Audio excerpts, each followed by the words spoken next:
ஒரு 2 நாளா மழை அதிகமா பெஞ்சுட்டு இருக்கு. அது மட்டும் இல்லாம இந்த சைட்லாம் பனி அதிகமா இருக்கு. இந்த மழை டைம்ல வெளிய எங்கேயுமே போமுடில. அதனால அம்மாகிட்ட சூடா எதனா செஞ்சு குடுமான்னு சொல்லி கேட்டேன். அதுக்கு என்னடா தம்பி நம்மகிட்ட கேழ்வரகு மாவு இருக்கு. அத வச்சு நம்மளுக்கு இன்னைக்கு ஹெல்த்தி ஸ்நாக்ஸ் ஒண்ணு செஞ்சு தரேன் தம்பி அப்டின்னாங்க.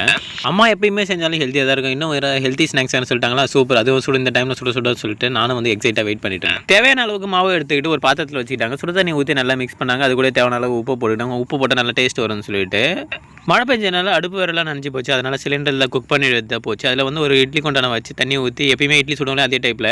ஆனா மாவு பெஞ்ச மாவு அதில போட்டு நல்லா வேக வச்சுக்கிட்டோம். சேம் டைம் எள்ளு, மல்லாட்டப்பயிரெலாம் போட்டு நல்லா அரைச்சு எடுத்துக்கிட்டோம். நல்லா மாவு வெந்ததுக்கு அப்புறம் கொஞ்ச நேரம் ஆற விட்டு அந்த துணியை எடுத்து ஒரு பாத்திரத்தில் மாற்றிக்கிட்டோம். அரைச்சி வச்சு அந்த எள்ளுலாம் ஒரு பாத்திரத்தில் ட்ரான்ஸ்ஃபர் பண்ணிக்கிட்டோம். அதே சேம் டைம் தேங்காய் பூவையும் திருவி வச்சுக்கிட்டோம். தேங்காய் பூ, வெல்லம் எல்லாம் திருவி வச்சதுக்கப்புறம் நல்லா ட்ரான்ஸ்ஃபர் பண்ணி மிக்ஸ் பண்ணதுக்கப்புறம் அட்டை செம்ம பார்க்கறதுக்கு பயங்கரமாக இருந்தது. சாப்பிட்டு பார்த்து வேறு லெவலில் இருந்து செஞ்சது எல்லாமே அக்கம் பார்க்கறதுக்கு நாங்கள் ட்ரான்ஸ்ஃபர் பண்ணிட்டோம். யாரெல்லாம் இது போல் செஞ்சு மறக்காமல் கமெண்ட் பண்ணிவிடுங்க.